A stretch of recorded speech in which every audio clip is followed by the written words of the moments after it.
we pulled over, and Bill says, I'm not really liking my marriage. Haven't had relief in a long time, Dave. And I just kind of chuckled because, he's just going on and on. But then I looked at his pants, and I see that he's sexually aroused. I said, Bill, so what's going on? He said, I need you to relieve me. Now, I'm a good Christian man. I don't believe in that. But he said, Dave, it's just kid stuff, and I need to be relieved. So without hesitation, I just, I took my hand and unzipped his pants, and I did the worst thing I've ever done in my life. Jesus fucking Christ. And then he took my daughter. What the fuck, dude? The whole thing is just so fucked up. For those of you who don't know what we're referencing, it's this new documentary film on Netflix called Abducted in Plain Sight. I thought I was going to be watching another evil genius, another Making the Murderer. Instead, something completely different. It really is. It makes you, not even sympathize with the family at all. I try to ignore the fact that they're Mormon, Yeah. But it's such a glaring reason why all this happened, I think. I don't know. I know a couple Mormons. So I know a few that are rebels, but for the most part, their families, they're like the black sheep of their family. But, I mean, I don't know, man. I still know some Mormons that still do the Mormon thing. They aren't rebellious. I don't think I could ever trick them into... No, that's why they're so duped. I don't think I could ever trick one of my Mormon friends into jacking me off in a car. Come but on. Now I want to try. Yeah. Challenge accepted. What's up, Hank? Yeah.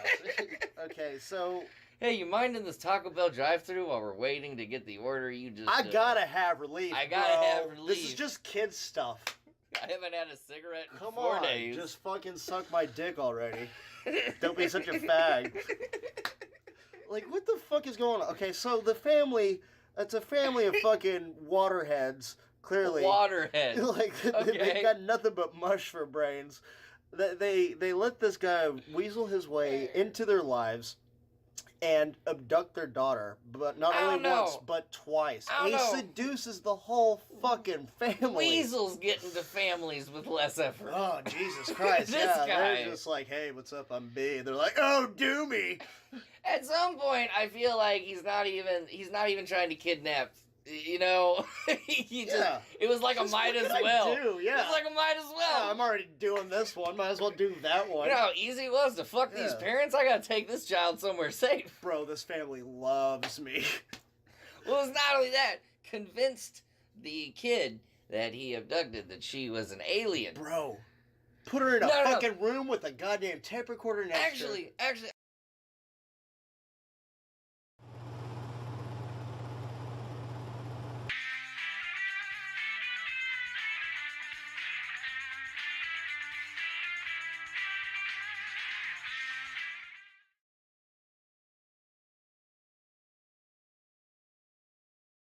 Hey guys, how's it going, everybody? Hola.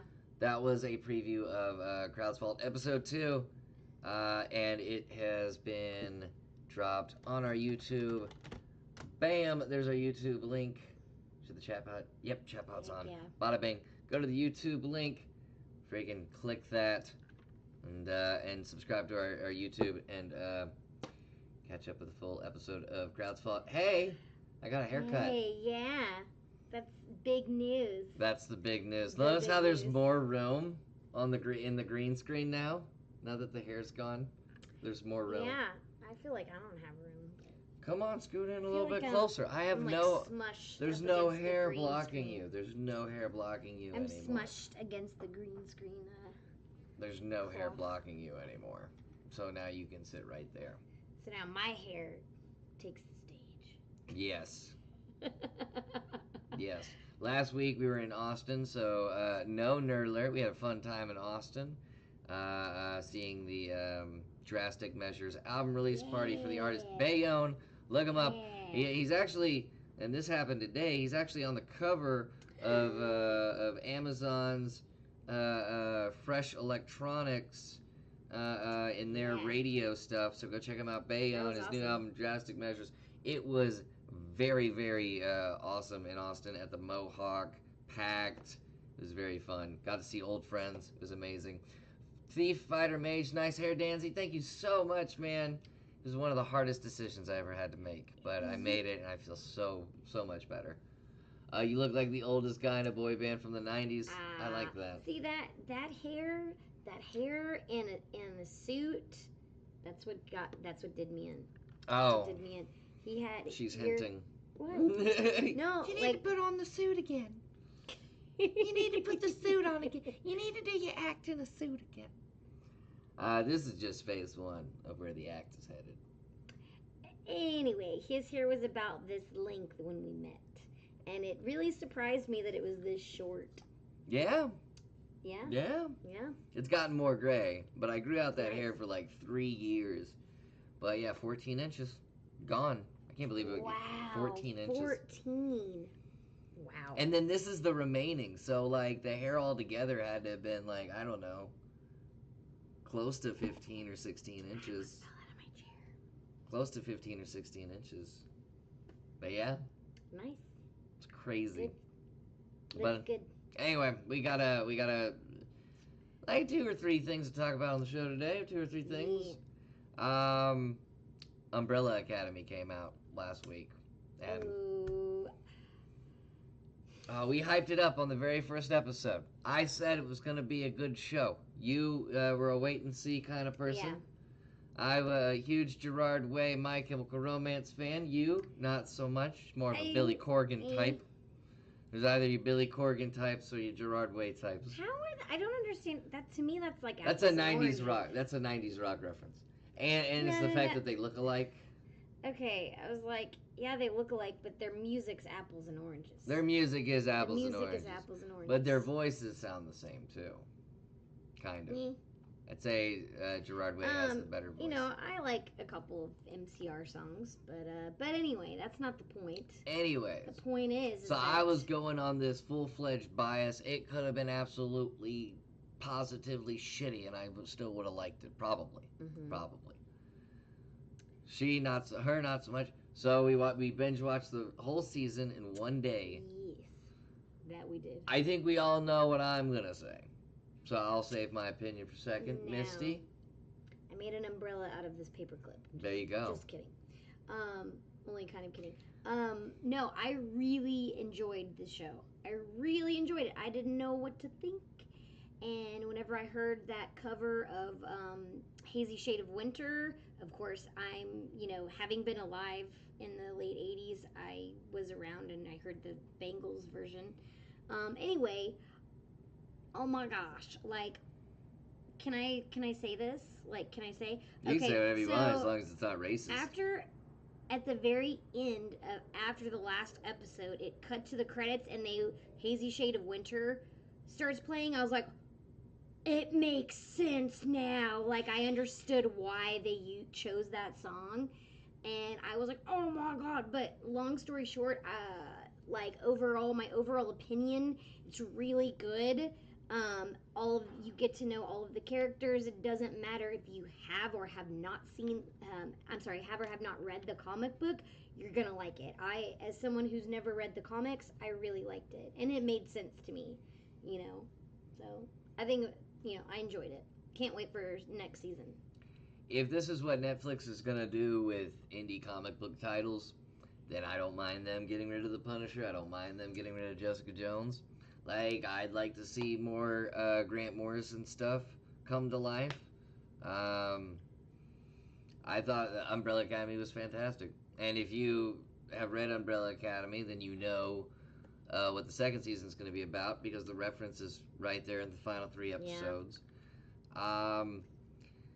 But yeah, no, it was absolutely excellent series from beginning to end. Hazel and Cha-Cha, who are just like minor side characters, had their own little short stories in the comics, are now these full-fledged characters with Mary J. Blige as Cha-Cha. I'd never seen her act before, so I thought she impressed. thought she had a decent job, but what they do with those characters, the difference between the comic book and the TV show, it's absolutely amazing, and how they are incorporated into the main story is amazing. Ellen Page does an excellent job as number 7. Dead World says boo. When I don't know what he was booing about. I don't remember when the comment popped up. I don't know what you're booing about, Dead World. If Ellen Page was not in it, I'd watch it. Ellen Page is absolutely seriously, dude. The comic book character is pretty much it's one of those Patrick Stewart, Charles Xavier things. You know what I mean? She's a huge part of the season 1. Yeah, it's like I felt like she's born to play the role of number 7. Yeah, she did. Basically. She did a great job. I mean, in going from she kind of, It's not a Juno type of character. Yeah, no. It's not a typical Ellen Page type of character, and her character has her own little twist. It's really good. It's an interesting side story. It's an interesting side story because you as a viewer you feel like there's something about to happen, but if you haven't read the comics, well, even if you have, you don't really know what it is. The big thing about the show that fits with the comic is that it's just like a puzzle box, and you keep opening the puzzle, and here's another puzzle. So you get an answer here, but another puzzle there. Yeah. And it really brought out that aspect from the comic book into its own little story that still, I mean, it is the Apocalypse Suite in a nutshell. I mean, with added things. Five's whole thing. Oh. Yeah. 5 whole thing, which, by the way, since I'm looking at it, if I dyed my hair brown and wore like that gray, I would look like number 5. I'm just saying. I could. But yeah, no, that actor is absolutely amazing for the role he has to play. So number 5 is basically the orphan that disappeared, and he comes back as like a 58-year-old consciousness inside of a 13-year-old body. And the way that kid acts that role, you're sold. Like, you are sold into believing, like, yeah, there's an older guy inside that body. The absolutely great acting from that kid. And everybody else does a fantastic job. The Seance, or Klaus with the goodbye on his hand. Klaus, love his character. Absolutely amazing, very funny. Hilarious. Everybody was good. This guy, though, the guy holding the umbrella, the first thing I saw him in was Matt Smith's first episode of Doctor Who. Oh, Luther, number 1. Mm-hmm. So, yeah, highly recommend this show. Watch it all the way. We watched it all the way. It was very entertaining all the way through. And I think,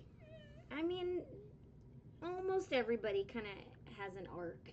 A character arc in season 1, which of course, I'm always a fan of character arcs. And, the character realizing, subconsciously that they need to make a change, and then kind of going along that journey to make that change, and become that better person or worse person.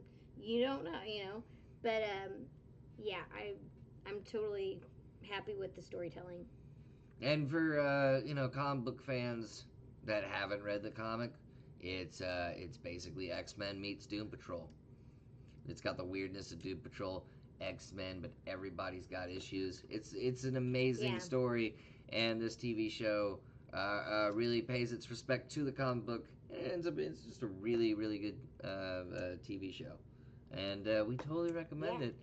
And we're waiting for season 2. What about the Doom Patrol pilot? Haven't seen it because we don't have a DC streaming service. Have heard good things about it. We do have a plan to watch it and get done with that season. Once it's all completely done, we have a plan, and we'll have a Doom Patrol season 1 review as well. Right now, just don't feel like paying DC $7 a month for like their only good piece of content. I'd rather wait for the whole series to be done, pay $7 for 1 month to binge watch it, then cancel. That way I'm only paying like $7 for a season of a show. I mean, if we could buy the season like we do with The Flash, and like we do that with American Gods. But I don't know. See, I don't know if DC is going to be doing that. Well, it's kind of obvious that they're not going to do it. But I'm saying, like, if we could purchase a season like we did with all the others, we'll definitely binge watch it. But that's another, I don't. Well, if you have a link or whatever, try to send it to me off stream. Winky, winky. I can't ask you to. Mm-hmm. Anyway. So that concludes our Umbrella Academy review. Yeah. And finally, well, you know what? Let's do the WWE recap. And then the last segment, we actually have a leaked photo of Final Form Joker from Gotham. Leaked photo, and we'll talk about that. But WWE, quick recap. This guy. This is our big piece of news for the guy. end. But the first piece of news is what happened at Elimination Chamber. Just a quick recap. The first ever women's tag team champions were crowned. And I don't think it could have gone to anybody else, really. Yeah, I mean, they're awesome. Bailey and Sasha. Sasha and Bailey are awesome. Awesome to represent.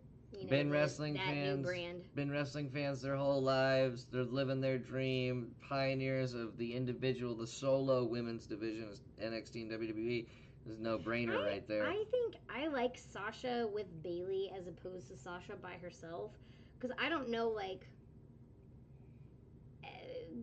Bailey makes her seem more like human, I guess. You know, more compassionate. I guess. Like, I don't know. I don't know. They just, out of all the tag teams, they work the most because you can just feel that they're genuine wrestling fans doing their dream. What about that Bailey movie? You're talking about the Paige movie. Oh, Paige movie. Okay, so funny. I'm going to go to the funny thing about Paige. Funny thing about Paige was when they were making this movie. Now Paige has to retire. Paige is retired now. She can't wrestle anymore. She's got neck and head injuries that she can't wrestle anymore, which is sad. But while they were making this movie, she could wrestle, and her sex tape came out. And thank you, Moise. Thank you for the haircut comment. So yeah. But the movie's not going to have her sex tape stuff, but it was with two wrestlers she was working with at the time. It was very, very funny. But, yeah, there's a movie. Whatever. We don't plan on seeing it. I mean... It's not going to be an Oscar winner, you know. I Wrestling and movies made by wrestling are two different things. Yeah. Two different things.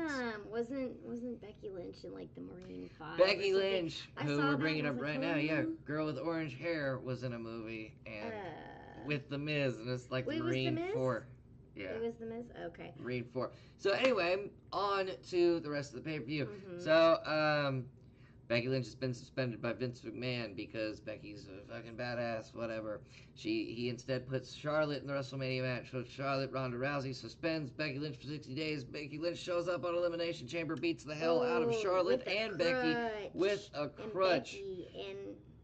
And basically the build-up throughout the whole week is how is Becky going to get back into this matchup, because she's been showing up on Raw. She didn't show up on SmackDown, but she showed up on Raw, blah, blah, blah. They're doing that. That's the quick recap of that. Deadwood says Oscar picks. John Cena is a good actor, though. John Cena is a good actor. Oscar picks. I don't pay attention. We don't pay attention. I think Black Panther might get an Oscar this year, but I don't think it's going to be Best Picture. I work on indie movies, so I don't really pay attention to Oscars all that much. Like, you know, we'll watch them. We'll watch the Oscars and be like, oh, cool. We'll talk about them next week. We'll watch the Oscars and be like, oh, I need to watch this movie or that movie. But no, The Shape of Water has been on my list for like a year. And that's already done. Yeah. And that won last year, and yeah. I don't agree. I don't know. Now we'll do the Oscar. We'll do Oscar picks next week. Though. If Velvet Buzzsaw's we'll talk about the Oscars. Nah. We'll talk about the Oscars next week. Also, John Cena is a good actor. We watched Cock Blockers or Blockers. Yes, Blockers. And we thought that was very funny. It was hilarious. Finn Balor also wins the Intercontinental title. Pound it. One of my favorite wrestlers. Favorite male wrestler. And I don't know what he's doing for Fastlane or WrestleMania, but he's got the Intercontinental belt. I think they're going to keep it on him for a considerable amount of time. And then the final match, WWE title match in the Elimination Chamber. Whoa. Daniel Bryan beat Kofi Kingston, but the bigger story was Kofi Kingston's rise to basically what he's deserved for 11 years, which is being in the main event scene. Crowd's now just suddenly behind Kofi. You can't blame him. He's one of the core members of the New Day. The New Day has probably been the most over group now for the past 3 or 4 years. Kofi being the veteran, starting out with a bad Jamaican gimmick when he first hit the scene.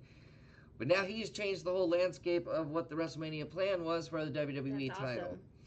awesome. Before Kofi's rise, it was going to be said that Kurt Angle was going to face Daniel Bryan at WrestleMania. Then the plan changed to a returning Kevin Owens facing Daniel Bryan at WrestleMania. But now, since Kofi's gotten so popular, that's awesome. Oh, we have a story. nobody knows what to do with Kofi. Kofi gets his title shot at Fastlane, but if he's still popular after the Fastlane match, Kofi could see himself in the WWE title match at WrestleMania. And what other piece of news did we have? I was going to tell a story about that time you met Kofi Kingston. Oh, really? That's okay. That's what I was trying to. I didn't want to bring it up. I was thinking about showing the picture, but I look so terrible in that picture that I didn't want to even. You don't have to show the picture. We can do. I forgot there was a picture. So Misty didn't like the New Day. I was at work. Well, no, I was going to give them the full backstory. Okay. Misty wasn't a big fan of the New Day when they first got started. I thought they were annoying. I was waiting in line at WrestleMania Access for Diamond Dallas Page. I had the fucking big NWO World Heavyweight Championship. I wanted Diamond Dallas Page to sign it. Line was so long that in the middle of the line, it was actually like DDP was out of time. It was Kofi. So Misty couldn't go. She was at work. Yeah. So I came up with an idea of Kofi saying hi to her through video. And tried to do this thing, couldn't do it. Kofi was nice about it, but the convention or the venue security wouldn't let the videos happen. Kofi apologized, said he was down for it. But anyway, signed an autograph. We shook hands, took all that good stuff. Told me to say hello to Misty for him, and when I told Kofi that Misty wasn't a fan of the New Day, Kofi told me I needed to get a new girlfriend. Yeah, he did say that. He did. But he said it playfully. He said it very playfully. And he got a autograph. I got an autograph. We have it on the door. Yeah. But that's the Kofi story. Yeah, so nice dude. I really do hope he wins the WWE title, but I don't see it happening. The eco-friendly WWE title, it's all made of wood, and oh my God, it's genius. Daniel Bryan's an excellent heel champ. I just don't. As much as I would love Kofi to have the WWE title, I don't think it's the right time. And also, I'm just loving heel Daniel Bryan so much. What do you think? Yeah? Yeah. Misty says. I don't really have much of an opinion on that. Well, what do you think about the heel Daniel Bryan? I like him, but I'm getting burnt out on the pay-per-views, really. Yeah. I am. Yeah, I thought it was going to be Elimination Chamber and then Mania. I just can't believe. I just can't believe they're still going with the Elimination Chamber and then Fastlane. I don't really like Elimination Chamber. I don't like the gimmick's not. I'm not into the gimmick. Fair enough. So, I mean, honestly, there is a limit to how much wrestling I can take. You know, I'm so happy that my boy Finn Balor's Intercontinental Champion. Intercontinental Champion. He deserves it. Where is it? I am interested, of course, and of course I would love to see him, do the demon at WrestleMania. I'd like to see him do the demon more often. I would. It's probably going to happen at Mania. At least at the Big Four. It's probably going to happen at Mania, more than likely. Now, Raw and SmackDown this week, we pretty much told you the big things. Kofi getting shot at Fastlane. How's Becky going to get in the... But Raw and SmackDown this week were mainly about 4 NXT superstars making their debuts. Ricochet, Aleister Black, Johnny Gargano, and Ciampa. And everybody was wondering, why was this happening? They weren't really carrying on with the main storylines. They weren't really adding anything to the main storylines. It was really just about these 4 NXT dudes coming in, debuting, and they're winning all their matches. And you're really wondering why. And this has to do with everything. This could flip any main event title picture right upside down. And it's Roman Reigns. Roman Reigns is coming back Monday and giving an update about his fight with leukemia. This was the last time he was on WWE TV. He had relinquished the title. He had leukemia back when he was 13 or 14 years old. He beat it, but now it is back. This was like, how many months ago was that when he? Like 4 months ago, maybe. Yeah, he had to relinquish the 3, 4 title. They months gave ago. it back to Lesnar. We were all happy that Roman Reigns was champ because it was off Lesnar, because it meant the Universal title would be defended weekly. But he had to give it away, and now he's back. Hopefully, it is good news, because honestly, wouldn't mind seeing Roman Reigns back. Wouldn't mind seeing Roman Reigns back at all, because it's us closer to getting the title off fucking Brock Lesnar and having the championship there weekly. But what do you think? Are you excited? Hesitant? Anxious? I don't think he'd be coming and telling everybody bad news. You know? I don't think he's gonna be back. You don't Not think he's coming anytime back? soon. No. You think it's like an I'm still fighting type of thing? Yes. Well, I mean, freaking what's his name's leaving? Fucking. Oh yeah, there's also 3 releases this week. No, Dean Ambrose is leaving. Too. And you can tell he's leaving because of how they're writing his character. He gets beat up by Nia Jax. EC3 beats him. And I think this past Monday, Drew McIntyre beat him. They're just making Dean Ambrose look like a joke. But also Ty Dillinger, Hideo Itami, and TJ Perkins, boom, are gone and released. But yeah, Dean Ambrose is on his way out. It'd be a cool time for Roman Reigns to come back. I don't think that's gonna happen. You don't think that's the announcement? You think it's like a positive, still fighting type Yeah. of thing? I think it could be like an I'm back type of thing. Well, I don't know why they would do this big, Where's he gonna be in the WrestleMania picture? That's my. They could probably put him in a match with Triple H. Why the hell not? Put him in a match with somebody. Braun, maybe. I don't know. Braun. I'm bored with Braun Strowman. Oh, everybody's bored with Braun Strowman. That's why he doesn't have the title. But yeah, that's the whole recap. I think our next recap will probably be like the Nerd Alert after Fastlane. But it will be in a segment, trimmed down segment, so we can speed it up. Because wrestling, there's a lot of story in wrestling, and when you try to sit down and talk about it all, you get carried away, drifted off. You have like a 30-minute fucking conversation about wrestling if you're not careful. So we'll try to have it in a pre-recorded segment next time around. Dead World says, have you watched Ken Jeong's new stand-up special? I have not. I don't really watch stand-up specials that much. To me, it's like watching, it'd be like a construction worker watching another construction worker work. You know what I mean? I don't watch stand-up specials. I'll watch John Mulaney all day, any day. Yeah, John Mulaney, Misty will watch stand-up specials. It's not the thing I choose to watch when I watch stuff. I like to watch things with a story. I gotta watch stuff that has a story. You can't. Speaking of which, bam. And that picture to the left is the leaked final form of the Joker. Ooh. This is what the Joker is gonna look like. Final form of Gotham. He's gonna get old. He just looks like beat the fuck up. Beat the fuck up. I don't mind this look. This is something new. Yeah. I always like something new. As far as what's going on in Gotham right now, nothing close to that. Nothing close to that. The Bane character was finally revealed, and I hate that Christopher Nolan set this cliche about Bane having like a little mask on his fucking mouth, because Gotham's doing it too. I'm not familiar. So Bane usually just wears a luchador mask and he's got shit plugged into his arms and back and it's venom. But this new perspective on Bane as of late is like he gets this drug now from his mouth that makes him stronger instead of the shit pumping in it, and I hate it. But they've got like, even though we are like one episode behind. Yeah, we're like one episode But they've behind. got it kind of makes sense because like they have the gas mask going on in Gotham right now.